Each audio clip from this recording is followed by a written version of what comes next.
করে 550 বছর পার অযোধ্যায় নিজের ঘরে ফিরেছেন মারিয়াদা পুরুষোত্তম প্রভু শ্রীরাম। তাকে ঘরে ফেরানোর অন্যতম কৃতিত্বের মালিক যদি কেউ হয়ে থাকেন, সেটা একমাত্র ভারতীয় জনতা পার্টি বা বর্তমান প্রধানমন্ত্রী শ্রী নরেন্দ্র মোদীজি। অযোধ্যার গর্ভগৃহে প্রভু রামের মূর্তি প্রতিষ্ঠা থেকে শুরু করে প্রতিষ্ঠার পর পর্যন্ত গোটা বিশ্ব জুড়ে আলোড়ন সৃষ্টি হয়েছে।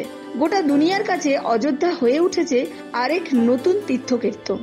মন্দিরে রামের মূর্তি প্রতিষ্ঠার পর থেকে লাখে লাখে মানুষের আনাগোনা শুরু হয়েছে সরয়ূ নদীর তীরে। গোটা ভারতের রাজনৈতিক ক্ষেত্রেও দেখা দিয়েছে তুমুল আলোড়ন।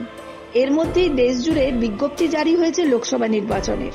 কিন্তু তার মধ্যেই রামনবমীর শুভ লগ্নে অযোধ্যার উদ্দেশ্যে পায়ে হেঁটে রওনা হয়েছেন মালদার মোথাবাড়ির বাসিন্দা দুই যুবক, সুমন রায় এবং দীপ রায়।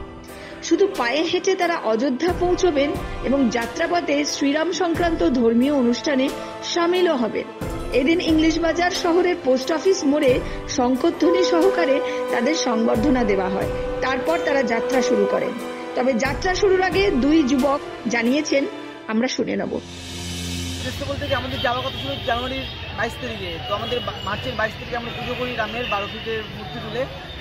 এই ব্যস্ততার কারণে যাওয়া হয়নি বলেই আমাদের যাওয়ার প্রস্তুতি নিয়েছি। আমরা কিভাবে প্ল্যানিং যাওয়া? পায়ে হেঁটে যাবো। কোথা থেকে? মালদা থেকে। কোনটা হয়ে যাবা? আমরা কাঠিয়ার দিয়ে যাবো। কতদিন লাগবে? আমাদের 1 মাসের মতো লাগবে। বাড়ি কোথায় তোমাদের? আমার বাড়ি মালদার, থাকি হচ্ছে শাহপুরে। আমার বাড়ি মোথাবাড়ি, থাকি শাহপুরে। কি নাম দুইজনের তোমাদের? আমার নাম সুমন রায়, ওর নাম দীপ রায়। সামনে তো রামনবমী, রাস্তায় হবে রামনবমী। আর ভোটের ব্যাপারে কি বলবো? সামনে তো ভোট আছে। আগে রাম, আগে হিন্দু, তারপরে কোনো ভোট।